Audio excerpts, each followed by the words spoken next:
영원한 나의 집이라는 제목으로 사무엘하 7장 13절에서 16절 말씀을 함께 보도록 하겠습니다. 같이 봉독하시겠습니다.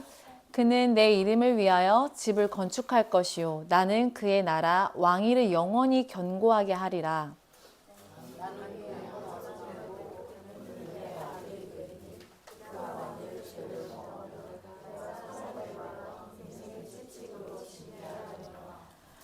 내가 내 앞에서 물러나게 한 사울에게서 내 은총을 빼앗은 것처럼 그에게서 빼앗지는 아니하리라. 나라가 내 앞에서 영원히 보존되고 내 왕위가 영원히 견고하리라 하셨다 하라. 아멘. 오늘 말씀은 하나님이 우리와 맺은 영원한 약속, 바로 우리는 영원히 하나님을 예배하는 하나님의 백성들이고 하나님은 우리의 아버지가 되셔서 영원토록 우리 안에 거하시며 우리의 예배를 받으시기에 합당하신 하늘의 아버지신 것을 말씀을 통해 나누고자 합니다. 우리는 이제 하나님 나라의 백성들이 되었기에 돌아갈 곳은 세상이 아닌 영원한 집, 바로 하나님 아버지 안에 거하는 것입니다. 우리는 평생에 하나님을 찬양하고 노래하는 자들이고 죽기까지 하나님 아버지만을 사랑하고 죽어서도 영원한 천국에서 하나님만 찬양하고 노래하는 자들입니다. 하나님은 우리를 거룩한 주의 자녀로 불러주셨기에 그 거룩을 따라 그 거룩을 닮아 살기를 바라십니다. 우리가 거룩해질 수 있는 오직 단 한 가지 방법은 하나님을 예배하는 것입니다. 하나님을 예배하는 것은 그분이 내 안에 사시고 내가 그분 안에 사는 것인데, 산다라는 의미는 그 안에 거주한다라는 의미예요. 다시 말해서 하나님 안에서 산다는 것은 하나님 안에 거주하는 것이므로 그분의 말씀 안에 거주하는 것, 그분의 말씀으로만 사는 것을 말합니다. 우리가 하나님을 예배하기 위해서는 그분의 집 안에 거주하며 그와 함께 떡을 떼고 잔을 나누며 늘 그 하나님의 임재 안에 머무는 것이에요. 하나님의 임재를 우리는 어떻게 누리고 어떻게 경험할 수 있습니까? 바로 모든 삶이 예배로 하나님께 드려질 때, 합당한 예배로 하나님 앞에 온전히 드려질 때 그분이 우리 안에 거하고 그분이 내 안에 거한다는 것을 알 수 있습니다. 그래서 우리는 하나님을 만나는 장소, 하나님의 임재가 있는 곳, 하나님의 영이 임한 곳, 그곳을 성전이라 말합니다. 즉 성전은 곧 하나님 나라를 의미하며 하나님 나라에 속한 백성들을 뜻합니다. 성경에서 성전은 이렇듯 하나님 나라, 하나님 나라에 속한 백성이라는 큰 뜻 안에서 쓰였습니다. 구약의 광야 시대에 썼던 장막, 성막, 회막 다 같은 성전의 뜻 안에서 한 뜻을 내포하고 있어요. 성막은 거룩한 천막이라는 뜻으로 하나님은 거룩하신 분이며 죄인인 인간과 구별되어 계신다는 임재의 거룩성을 강조할 때 쓰입니다. 회막은 모이는 천막이라는 뜻으로 회중이 백성이 하나님을 만나기 위해 모이는 곳입니다. 하나님께서 내가 거기서 너희와 만나고 내게 말하리라, 출애굽기 29장 42절에서 내가 거기서 너희와 만나고 내게 말하리라, 너희가 내게 말하리라, 거기가 회막이라고 쓰였어요. 회막은 하나님께서 약속하신 만남과 소통의 장소임을 강조하고 있어요. 마지막으로 장막은 천막 그 자체를 의미해요. 고정된 건물이 아니라 이스라엘 백성들과 함께 광야를 이동하며 함께 거주하시는 하나님. 아까 거주한다라고 했죠. 산다 했죠. 안에 거하는 것. 함께 광야를 이동하며 함께 거주하시는 하나님을 나타냅니다. 예수님께서 십자가 위에서 육신을 찢으신 의미는 하나님의 육신이 장막이 되어 찢겨져서 영원한 하늘의 집, 영원한 처소로 우리를 인도하신 거예요. 예수님이 몸이 찢기심으로. 그래서 장막은 우리 인간의 육신을 의미하기도 해요. 하나님과 우리와 맺은 언약은 이 거룩한 성전 안에서 이루어지며, 성전은 하나님께서 다윗과 맺은 영원한 나라이고 언약임을 오늘 이 시간 지금 우리가 드린 예배 가운데서도 이 언약의 말씀이 임재의 나라가 임하고 있는 거예요. 다윗은 하나님께 성전을 지어드리고 싶어 했습니다. 그런데 하나님께서 무엇을 하시는지 함께 말씀을 통해서 확인해 보고 할 거예요. 역대상 17장 1절에서 14절 말씀을 함께 봉독하시겠습니다. 다윗이 그의 궁전에 거주할 때에 다윗이 선지자 나단에게 이르되 나는 백향목 궁에 거주하거늘 여호와의 언약궤는 휘장 아래에 있도다.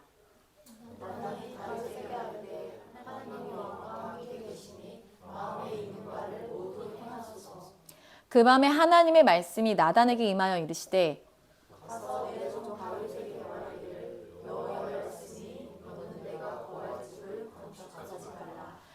내가 이스라엘을 애굽에서 올라오게 한 날부터 오늘까지 집에 있지 아니하고 오직 이장막과 저장막에 있으며 이성막과 저성막에 있었나니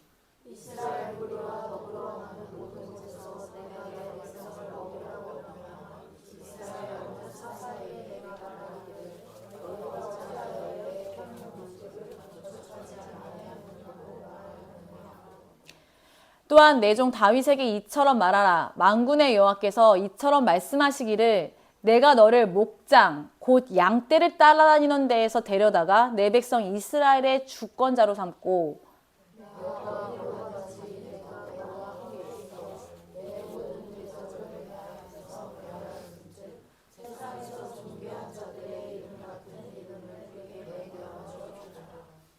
내가 또 내 백성 이스라엘을 위하여 한 곳을 정하여 그들을 심고 그들이 그곳에 거주하면서 다시는 옮겨가지 아니하게 하며 악한 사람들에게 전과 같이 그들을 해치지 못하게 하여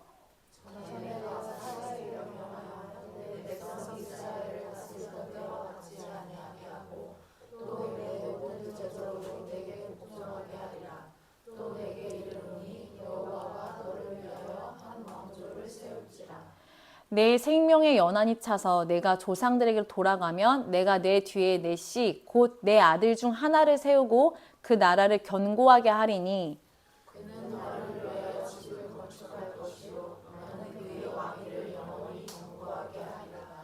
나는 그의 아버지가 되고 그는 나의 아들이 되리니 나의 인자를 그에게서 빼앗지 아니하기를 내가 내 전에 있던 자에게 빼앗음과 같이 하지 아니할 것이며 내가 영원히 그를 내 집과 내 나라에 세우리니 그의 왕위가 영원히 견고하리라 하셨다 하라. 아멘.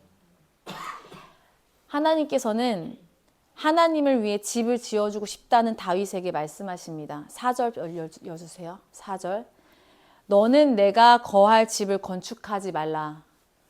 내가 이스라엘을 애굽에서 올라오게 한 날부터 오늘까지 집에 있지 아니하고 오직 이장막과 저장막에 있으며 이성막과 저성막에 있었나니 이스라엘 무리와 더불어 가는 모든 곳에서 내가 백성을 먹이라고 명령한 이스라엘 어느 사사에게 내가 말하기를 너희가 어찌하여 내 백향목집을 건축하지 아니하였느냐 말하였느냐 하고 나를 위해 내 집을 건축하지 않았다고 내가 말했느냐고 어찌하여 너희가 내 집을 짓지 않는다고 내가 말하였느냐고 주님이 물으십니다.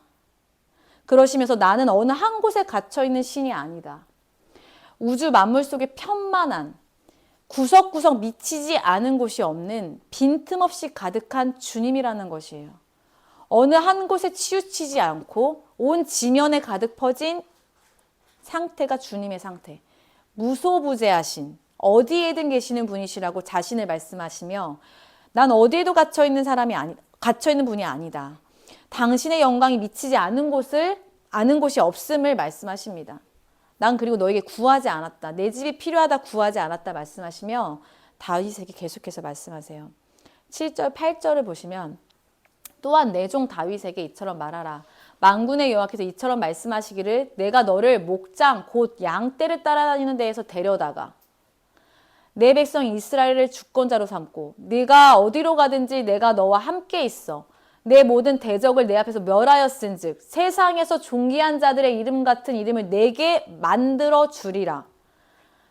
목동이었던 다윗을 양떼를 따라다니던 작은 다윗아 내가 너를 데려다가 너 바로 스스로 왕위에 들어간 게 아니고 내가 너를 데려다가 네가 된 게 아니고 내가 너를 데려다가 내 백성 내 이스라엘의 주권자로 삼았는데 그리고 내가 너를 데려다가 어디로 가든지 내가 너와 함께 있어서 하나님을 치는 내 모든 대적을 내 앞에서 멸하였고 세상에서 존귀하다 여기는 자들의 이름 같은 이름을 내가 내게 만들어 주리라. 내게 주리라도 아닙니다. 내가 내게 만들어 주리라 말씀하세요. 여러분 지금 이 두 구절 7절 8절을 보시면서 말씀이 새롭게 보이십니까? 말씀이 여러분에게 새롭게 다가오고 계시나요? 여러분 다윗은 철저하게 하나님의 소유입니다. 다윗은 하나님의 소유예요. 하나님이 다윗에게 통치권을 준 것도 아니에요. 그렇게 보면은 처음부터 끝까지 다윗은 하나님의 것이고 하나님께서 하신 거예요. 이스라엘의 왕은 오직 한 분 여호와 하나님, 우리 하나님이십니다. 내게 만들어주리라 말씀하신 소유하고 계신 이 모든 통치를 가지고 계신 분이 여호와 하나님이라는 것을 말씀하고 계신데 양을 치던 다윗, 양이나 치던 다윗 그를 왕으로 내 백성, 너의 백성 아니고 나의 백성, 내 이스라엘, 나의 이스라엘을 주권으로 삼아주신 분도 하나님.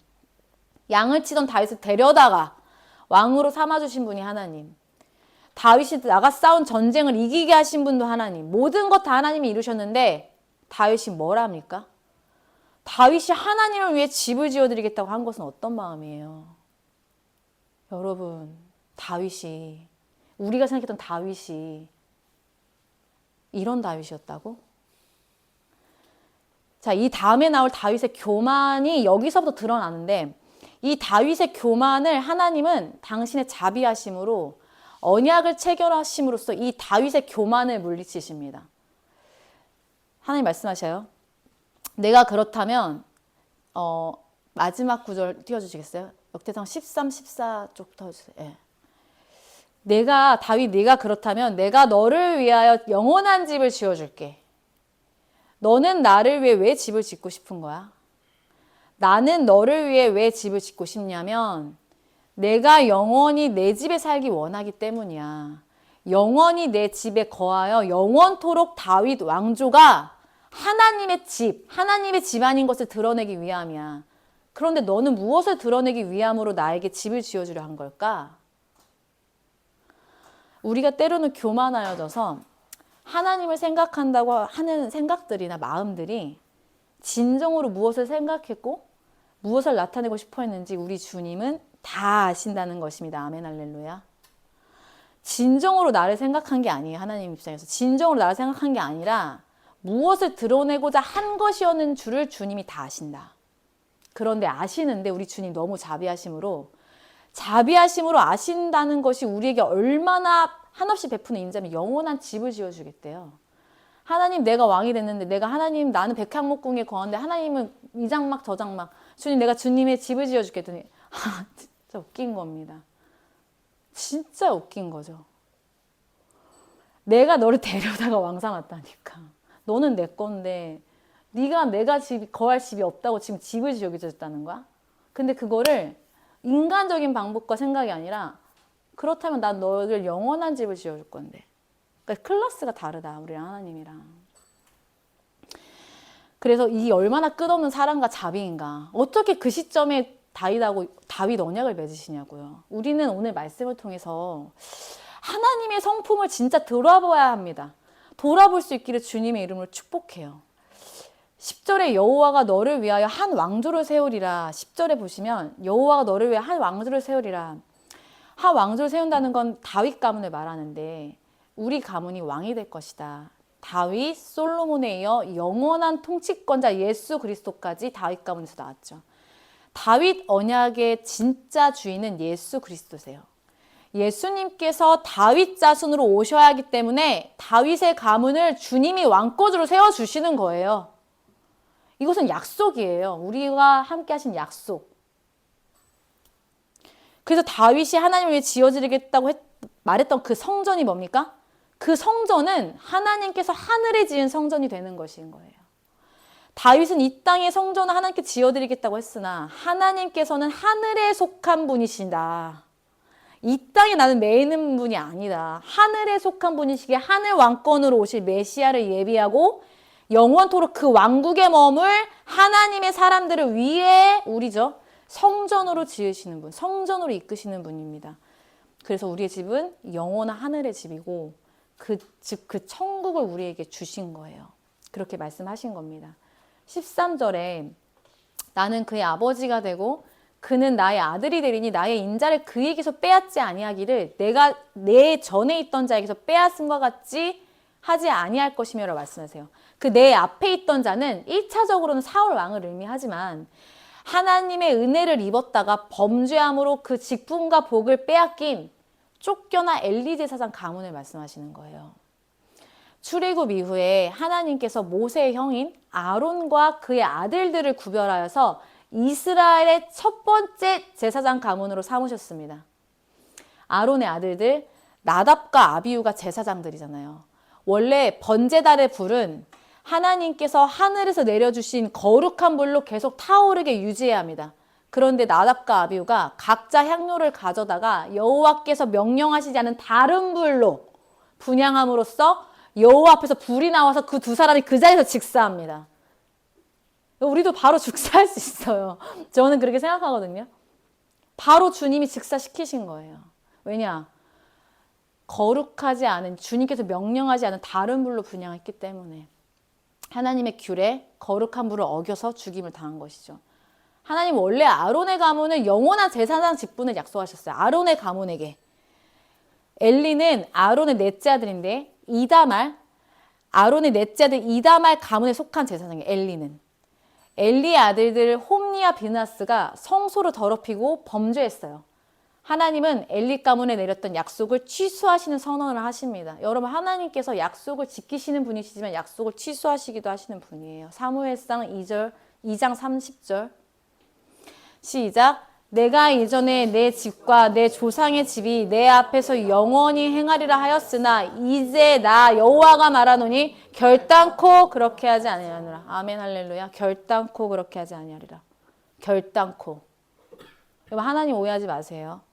결단코 그렇게 하지 않으시는 분이에요. 범죄한 것에 대하여 약속 취소하십니다. 선언하십니다. 이 제사장 가문을 내가 이제 파괴하겠다. 이 약속 파괴하겠다. 범죄했을 때 하나님이 그 집안에서 자비와 직분을 거두어 가셨는데 하나님께서 다윗과 맺은 다윗 언약의 경우에는 아까 뭐라고 말씀하셨냐면 범죄할지라도 13장 띄워주세요. 역대상. 네. 범죄했을지라도 후에 솔로몬과 후손들이 범죄하죠. 징계는 하시되 그 왕권, 자비이신 예수 그리스도, 그 왕권이 자비예요. 그 왕권 자체가 자비예요.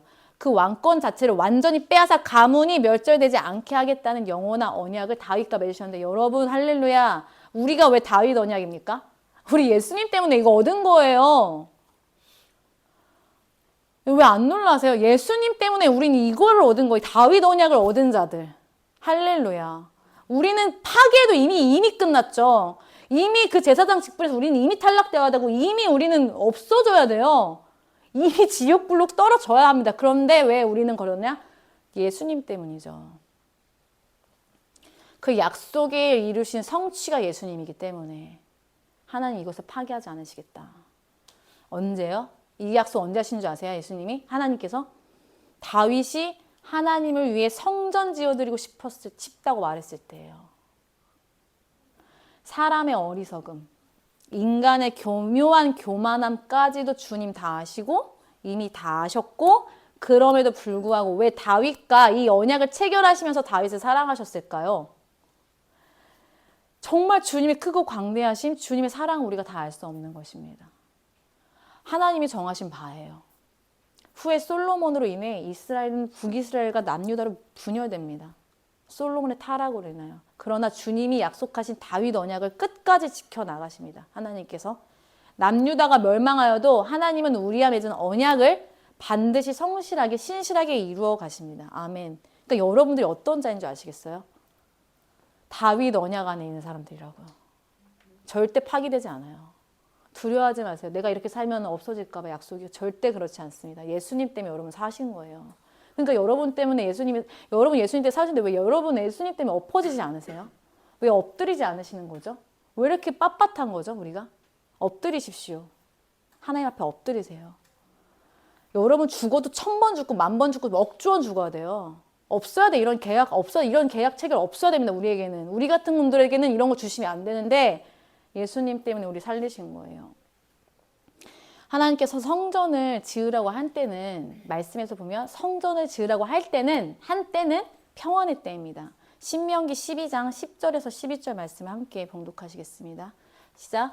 너희가 요단을 건너 너희의 하나님 여호와께서 너희에게 기업으로 주시는 땅에 거주하게 될 때 또는 여호와께서 너희에게 너희 주위의 모든 대적을 이기게 하시고 너희에게 안식을 주사 너희를 평안히 거주하게 하실 때에 너희는 너희의 하나님 여호와께서 자기 이름을 두시려고 택하실 그곳으로 내가 명령하는 것을 모두 가지고 갈지니 곧 너희의 번제와 너희의 희생과 너희의 11조와 너희의 손의 거제와 너희가 여호와께 서원하는 모든 아름다운 성물을 가져가고. 아멘.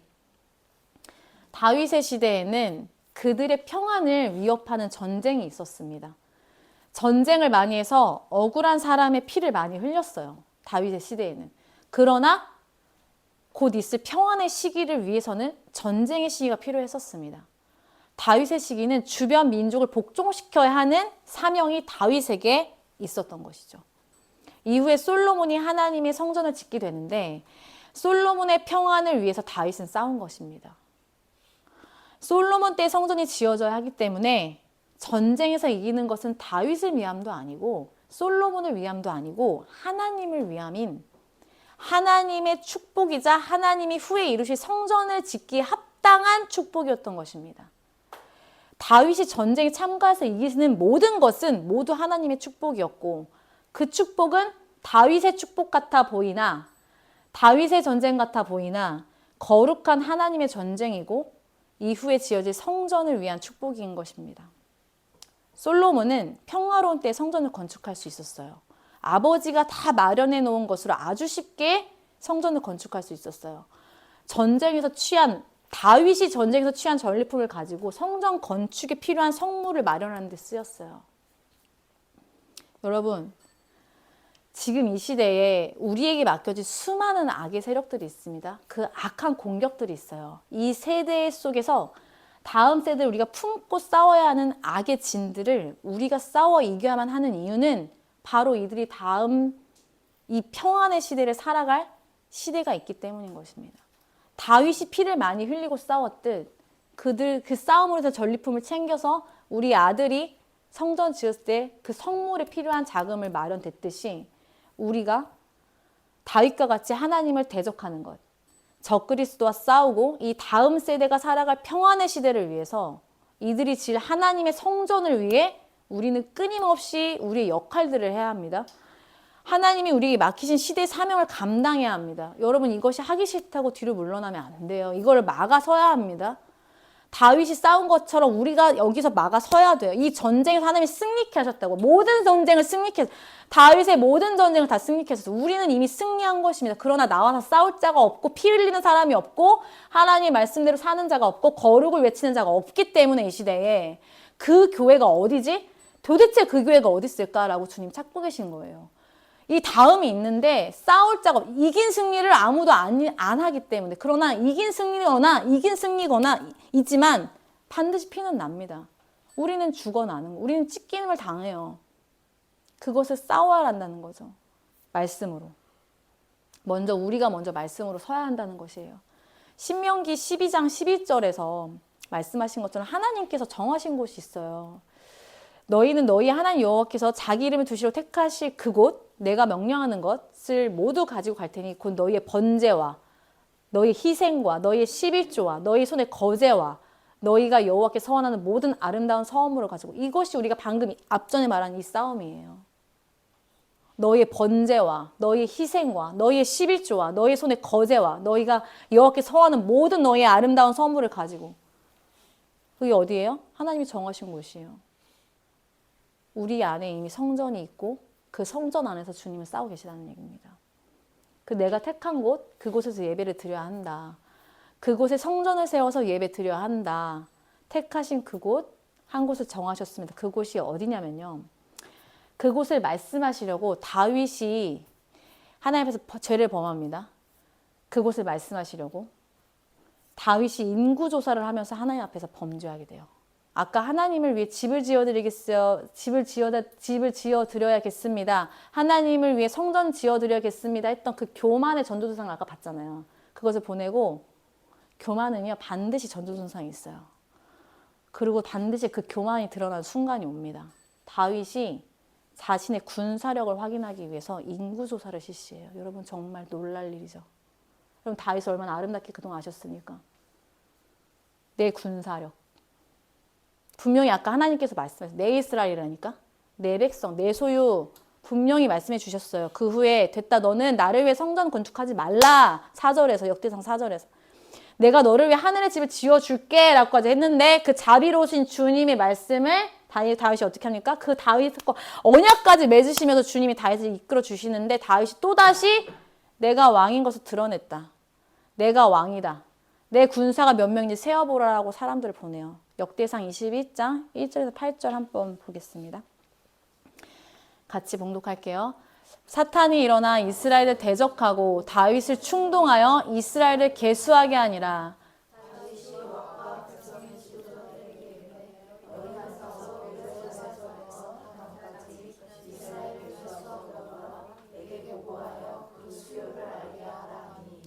요압이 아뢰되 여호와께서 그 백성을 지금보다 100배나 더하시기를 원하나이다. 내 주 왕이여 이 백성이 다 내 주의 종이 아니니까 내 주께서 어찌하여 이 일을 명령하시나이까 어찌하여 이스라엘이 범죄하게 하시나이까 하나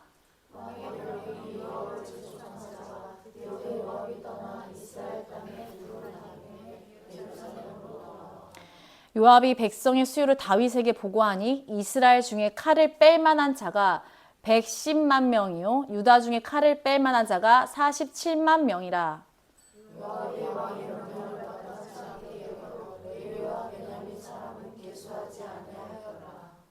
하나님이 이를 악하게 여기사 이스라엘을 치심해 다윗이 하나님께 아뢰되 내가 이를 행함으로 큰 죄를 범하였나이다. 이제 간구옵나니 종의 죄를 용서하여 주옵소서.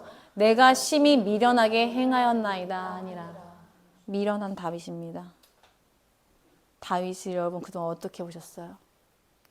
인구조사는 하나님한테 어떤 의미 갖고 있냐면 출애굽기 30장이 나오는데 30장 11절에서 16절에 인구조사 관련해서 하나님께서 정하신 규례가 있어요. 하나님께서 인구를 계수할 때 반드시 대가를 치르게 하신 게 있어요. 출애굽기 30장 11절에서 16절 말씀 함께 봉독하시겠습니다. 여호와께서 모세에게 말씀하여 이르시되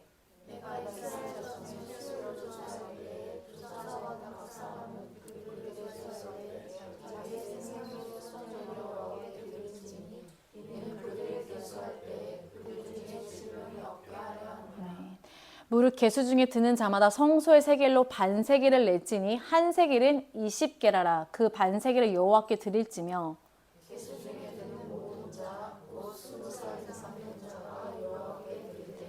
너희 생명을 대속하기 위하여 여호와께 드릴 때에 부자라고 반세겔에게서 더 내지 말고 가난한 자라고 덜 내지 말지며 너는 이스라엘 자손에게서 속전을 취하여 회막 봉사에 쓰라. 이것이 여호와 앞에서 이스라엘 자손의 기념이 되어서 너희의 생명을 대속하리라. 아멘.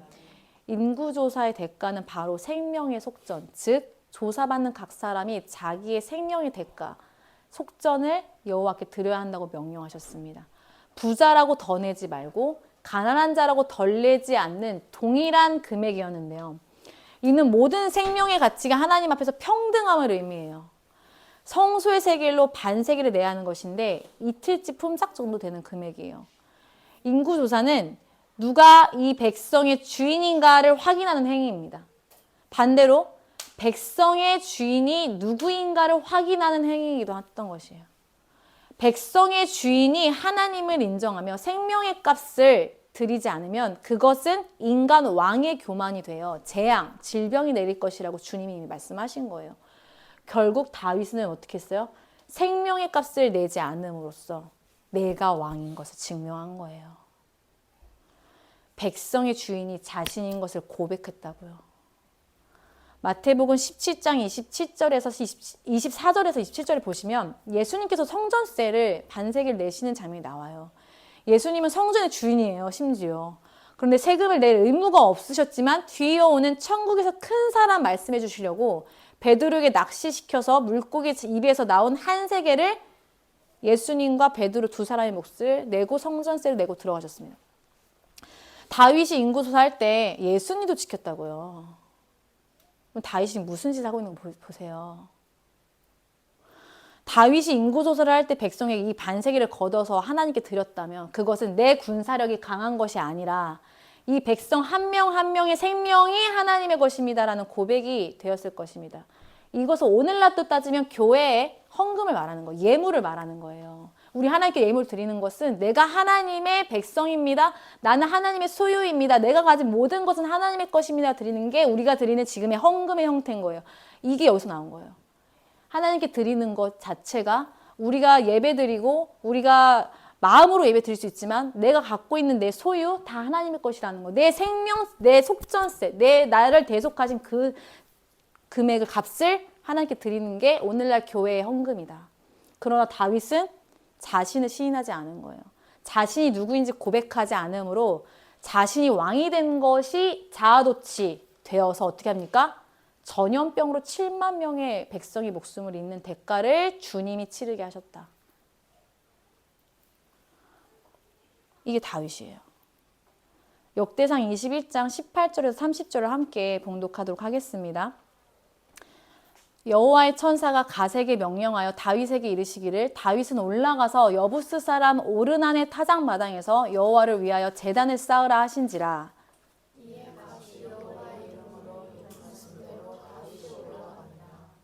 그때 오르난이 밀을 타작하다가 돌이켜 천사를 보고 오르난이 4명의 아들과 함께 숨었더니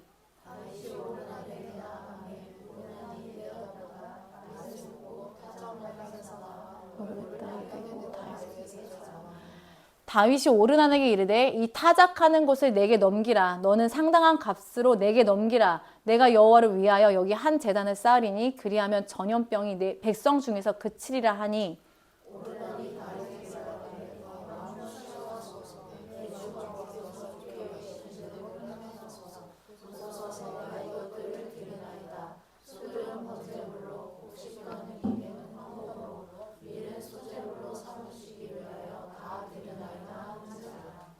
다윗 왕이 오르난에게 이르되 그렇지 아니하다. 내가 반드시 상당한 값으로 사리라. 내가 여호와께 드리려고 내 물건을 빼앗지 아니하겠고 값없이 번제를 드리지도 아니하리라 하니라.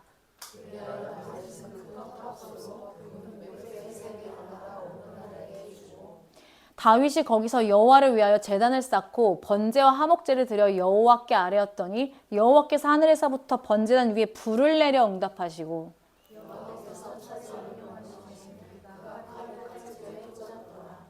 이때 다윗이 여호와께서 여부스 사람 오르난의 타작마당에서 응답하심을 보고 거기서 제사를 드렸으니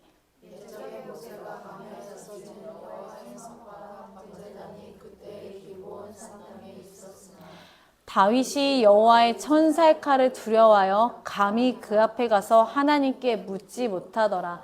아멘. 여러분 다윗이 왕이라 해서 지가 자기 스스로 나 왕이다라고 얼마나 본인을 증명하고 싶어 했습니까?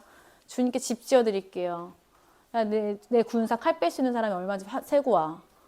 근데 주님께 뜨거워 당한 다음에 어떻게 합니까?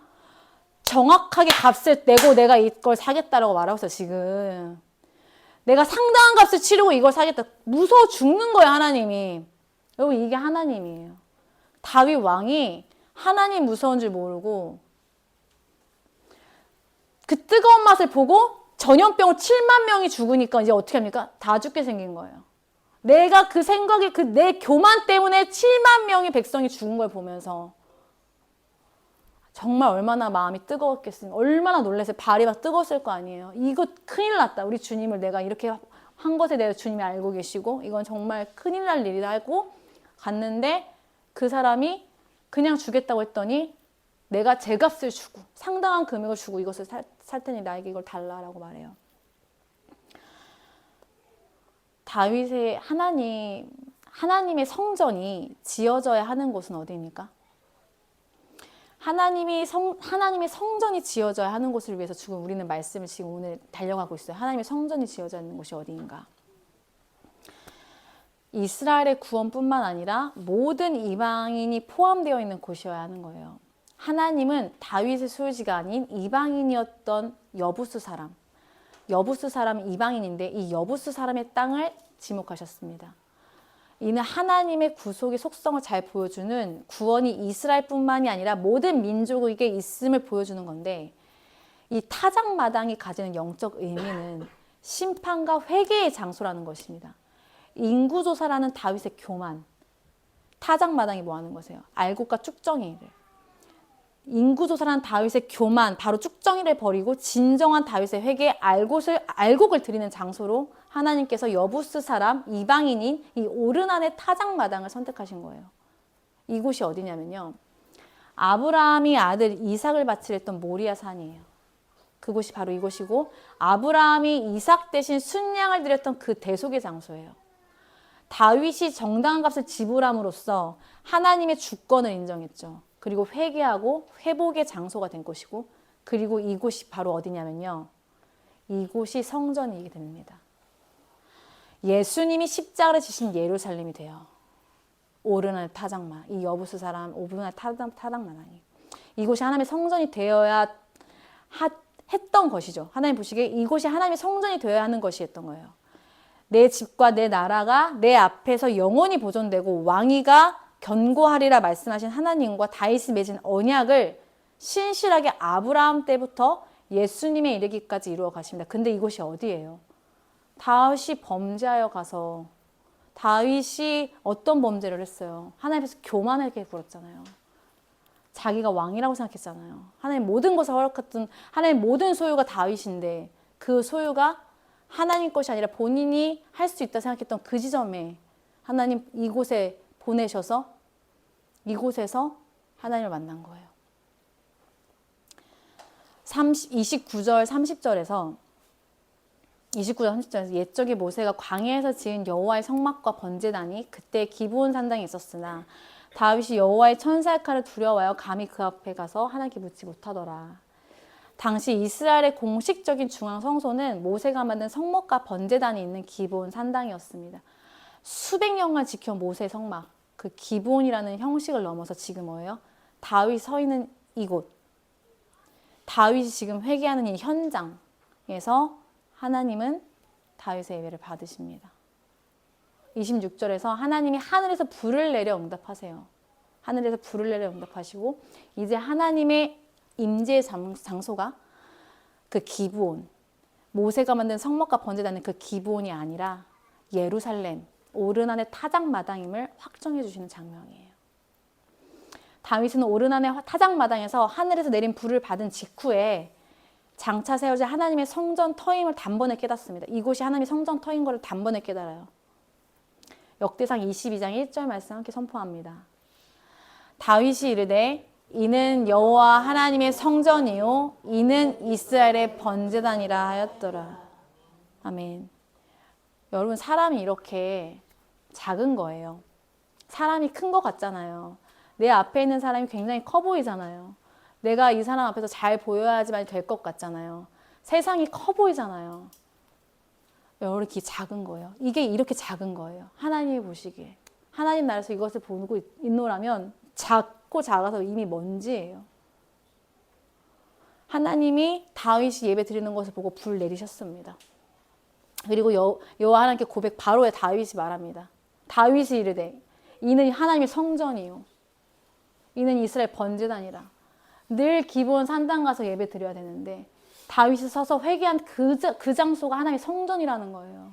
다윗이 그 처절하게 7만 명 죽고 전염병으로 다 죽고 왕이 돼가지고 방바닥 기어다니면서 여기까지 혼자 왔어요. 여기 가천지자 보내서 와가지고 여기서 엎드려 이거 벌벌벌 떨고 하나님의 여호와 칼이 막 자기 앞에서 있는데 얼마나 무서워. 근데 기본 산당 가서 예배 드려야 될 것 같은데 거기 가면 하나님 임재 장소 중앙 성소니까 그 당시에 여기가 중앙 성소니까 여기서 예배 드려야 되는데 무서워서 벌벌 떨고 있다가 여기서 주님을 예배했더니 주님이 불 내려주신 거예요. 여기가 예루살렘 됩니다. 이것이 솔로몬이 지은 예루살렘 성전이 돼요. 이 바울이 나오는 이 다윗의 처절한 곳이, 이곳이 하나님께서 신명기 12장 12절에 말씀하신 내가 택한 곳이다. 그곳에 성전 세워서 예배 드려야 돼. 택하신 그곳에는 뭐가 있냐면 하나님의 용서가 일어납니다. 하나님이 택하신 그곳에는 하나님의 용서가 일어나고 하나님의 치유가 일어나고 회복이 일어납니다. 교회는 바로 이런 곳이어야 되는 거예요. 성전은 바로 그런 곳에 세워져야 되는 거예요. 용서도 없고 회개도 없고 회복도 없는데 내가 성전이다 할 수 없는 거예요. 화목하게 하시는 주를 바라보는 곳, 화목하게 하시는 주를 바라보는 곳, 회개가 있고 치유가 있고 회개하면 용서가 있는 성전. 성전은 진실한 회개의 기도가 있습니다. 성전은 회개에 합당한 열매를 맺습니다. 다윗은 하나님께 성전 지어드리고 싶어 했어요. 그러나 그곳이 어디인지 어떻게 지어지는지 다윗은 알지 못했습니다. 그런데 하나님, 진짜 우리 하나님 너무 신실하시고 자비하신 하나님 어떻게 보셨습니까? 결국 다윗 자신으로 하나님은 성전을 짓기 원하신 거예요. 여러분, 이 말씀의 결론이에요. 다윗 자신으로 하나님은 성전을 오늘 지으셨어요. 그곳이 다윗의 죄가 있는 곳이었고 깨달음이 있는 곳이었고 회개에 합당한 열매로 예루살렘 성전으로 이루어진 것입니다. 그곳에 예수님이 와요. 그리고 예수님이 오셔서 새 예루살렘으로 이어져. 예수님이 그냥 이 땅의 성전이 예루살렘이 예수님 성전이 아닙니다. 예수님은 새 예루살렘의 주인이세요. 새 예루살렘은 이 땅에 있는 것이 아니라 새 하늘과 새 땅에 있는 것이죠. 예수님과 함께 거하는 새 예루살렘에 이르기까지 이어지는 다윗 언약, 파기되지 않은 이 다윗 언약, 가장 교만할 때 영원한 집, 하나님 나라, 그의 백성들은 하나님의 성전 터로 예배 두셨습니다. 그 가장 처절한 장소에서. 그곳이 어떻게 성전터가 될 수 있었겠어요? 다윗은 상상이나 했겠습니까? 자기가 인구조사를 할지 상상을 해봤겠어요? 그 인구조사 한 다음에 주님이 정하신 그곳에 가서 엎드려서 주님 벌벌 떨고 있는데 기보상전도 못 가고 그러고 있는데 주님 불 내려주시고 거기서 예배 받아주신 거예요, 다윗을. 그래서 왜 다윗이 모든 예배 가운데 다윗 장막이라고 하지만 다윗이 춤추면서 들어가잖아요, 하나님께. 여기서 열린 거예요. 여기서 모든 게 풀어진 거예요. 내가 예배하는 곳이 하나님의 예배받으실 처소인 것을 알게 된 거예요. 다윗이 여기 이 오르는 타작마당에서 여기는 원래 아무것도 아닌 곳이었는데 하나님의 불 내리니까 여기 하나님의 임재가 있습니다. 하나님의 불이에요, 불. 여러분, 하나님의 임재가 있는 곳에 불이 없으면 그곳은 하나님의 임재가 없다 봐야 돼요. 교회에 갔는데 불이 없으면 없는 겁니다. 여러분 자꾸 그런 것들을 아니야, 그래도 교회잖아. 교회인데 어떻게 여기 3,000명, 5,000명 모이잖아. 근데 어떻게 하나님의 임재가 없겠어? 불이 먼저 응답하시고 그곳에 예배가 세워집니다. 불 없으면 하나님의 임재 없죠. 자꾸 여러분을 거기다 이렇게 그러지 않을 것이야, 그럴 수 없어라고 생각하시면 안 돼요. 왜 하나님에 대하여 그렇게 편협된 생각을 갖고 계시면 하나님은 불이 아니면 임재 안 해요. 불 보고 확실하다. 22장 1절 선포한 거 역대하에서 이곳이 하나님의 번제가 아니고 이곳이 하나님의 성전이라고 말한 겁니다. 다윗이. 불 없는데 어떻게 그곳이 교회입니까? 불 없는 곳은 말라 죽은 곳이에요. 없는 거예요. 그래서 우리가 오늘 다윗을 보면서 생각하는 거예요. 내가 아는 다윗을 어떻게 그동안 보고 있었는지 우리가 생각하는 거예요. 우리가 하나님 앞에서 살아갈 때 완벽하게 하나님 앞에 보이고 싶어요, 여러분. 하나님 앞에서 죄 없이 흠 없이 늘 주님을 잘 따라가는 신실한 사람으로 우리는 주님 앞에 살고 싶어요. 그러나 오늘 다윗과 같이 우리 또한 하나님 앞에서 죄를 범함으로 주님이 그 죄로 인해 더 많은 것을 확장해서 여실 때 우리는 그때야 비로소 주님의 크고 놀라우심, 광대하심을 경험하게 되는 것 같습니다. 우리가 죄를 범하지 않고서는 주님이 얼마나 크신 분인지를 여러분 모릅니다. 그러니까 인생에 아무런 고난과 고통과 핍박과 조롱이 없는데 하나님을 잘 만나고 있다고 생각하는 건 거짓말이에요. 하나님을 내가 잘 믿고 있다? 그거 어떻게 확인하는 줄 아세요? 내가 얼마나 하나님 앞에 죄를 범함으로 그 죄로 인해서 하나님이 얼마나 확장해서 여실 때 그때 하나님의 광대하심이 나온다니까. 그때 하나님의 우주가 보여요. 근데 일상에 아무런 일도 벌어지지 않고 그냥 차곡차곡 내가 그냥 되어진 대로 너무 잘 가고 있고 너무 잘 컸고 너무 나는 완벽하게 컸다. 하나님 경험 못한 거예요, 그 친구. 미안하지만 결핍이 있는 친구들이 하나님 만납니다. 다음 세대 아이들 중에서 가정이 깨어진 친구들이 예수님한테 간절해요.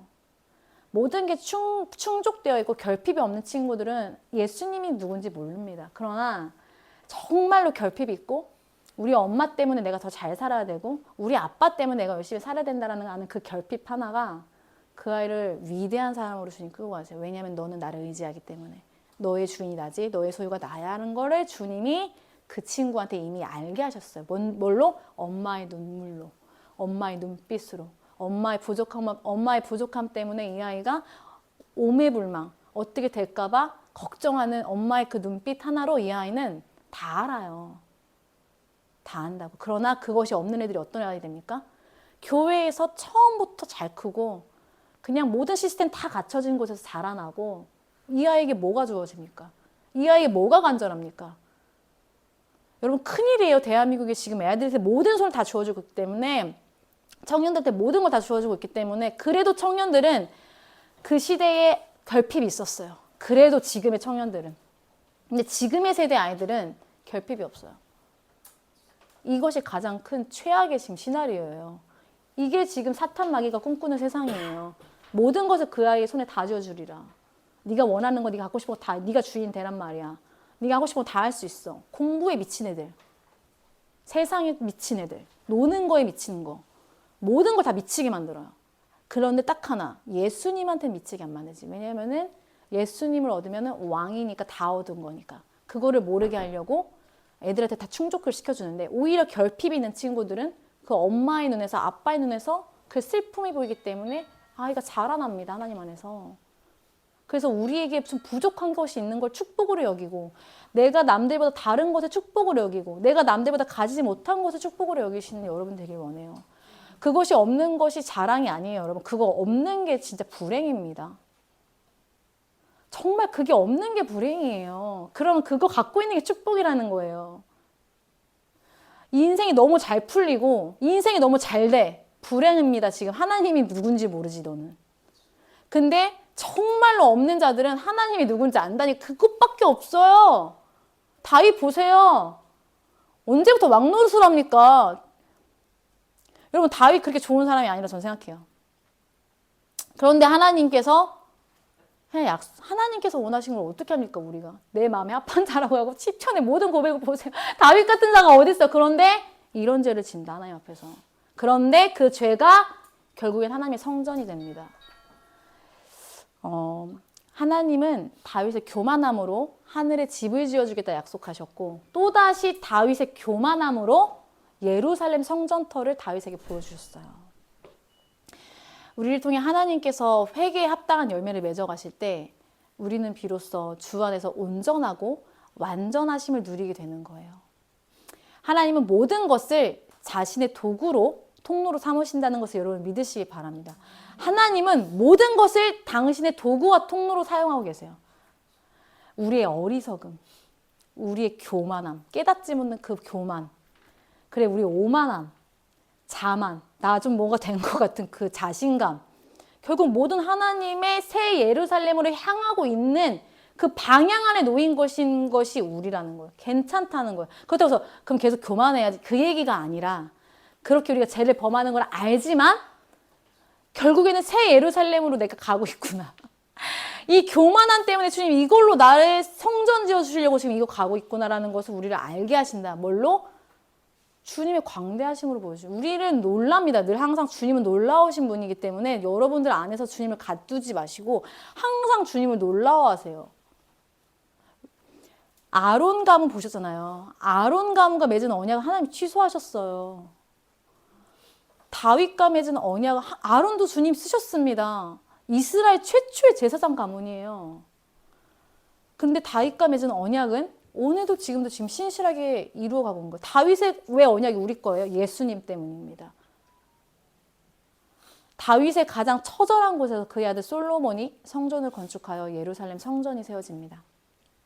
기브온 산당까지 가지 않아도 지금 우리는 이곳에서 하나님께 예배 드릴 수 있어요. 우리를 통해 주님이 영광 받으시고 우리의 예배를 받으세요.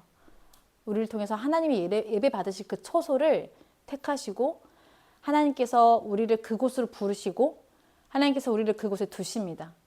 그곳이 우리는 어딘지 알지 못해요. 주님만 아세요.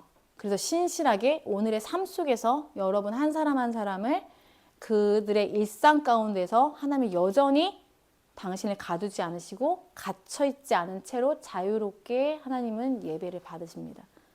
하나님이 우리를 두신 곳, 하나님의 임재가 가득한 그 장소, 그 불 내린 장소가 먼저 나라는 거예요. 불이 있느냐, 그 불로 탔냐, 죄가 소멸되었냐, 그리고 그 불이 계속 타올라. 그 번제단의 불이 계속 타올라. 불이 꺼지지 않는다 해서 거룩한 불이 내 안에 임해서 내 더러운 죄를 태웁니다. 내 더러운 죄를 소멸시키고 그 거룩한 불은 계속 타올라. 그래서 뭘로 해? 생명의 불로 옮겨가는 거예요. 생명의 불로 옮겨갑니다. 그러니까 그 불은 안 꺼져야 돼요. 그 불이 꺼졌다면 지금 이 사람은 생각 성전의 상태가 아닌 거예요. 그렇다고 성전의 상태가 아니고 난 망했어. 그게 아니라고 했죠. 다시 돌이키면 된다고 했어요. 그러니까는 성화가 아니라는 거예요. 뭔가 더 열심히 해서 나 뭐 더 행해야 되는 게 아니라 그냥 돌이키라고. 죄에서 돌이키면 된다고요. 무언가를 더 열심히 해서 하나님을 만날 수 있는 게 아니라고요. 지금 이 죄의 자리에서 돌이키는 회개가 필요한 겁니다. 그래서 우리는 그 장막에서 찢겨지기를 소망합니다. 그곳에서 새로운 생명이 잉태되기를 소망합니다. 새 생명을 살리는 놀라운 은혜를 우리가 받은 것과 같이, 우리가 먼저 그걸 받은 것과 같이 다른 이들을 위해 찢김 당할 수 있는 믿음과 사랑과 소망이, 교회는 믿음과 사랑과 소망의 공동체예요. 이 믿음과 사랑과 소망이 새로운 교회를 통해 일어나길 간절히 소망합니다. 주님이 부르시고 택하시고 먼저 가 계신 그 자리에서 우리가 주의 장막이 되는 거예요. 주의 성막이 되는 거예요. 주의 회막이 되는 거고, 여러분 보세요. 주의 장막되고 성막되고 회막되면 우리에게 사람들이 모이고 내가 그를 위해 찢기고 내가 거룩한 임재의 불이 되어서 그곳에서 활활 타오르고 있다 보세요.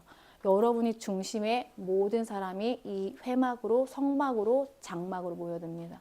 이것이 거룩한 성전 되어서 주님이 이것을 이끌어 가시죠. 함께 거주하시면서 이 복된 성전으로서의 삶을 사시는 새로운 교회 여러분들이 되시기를 주님으로 축복하고 우리 함께 이 찬양 부르고 기도하도록 하겠습니다.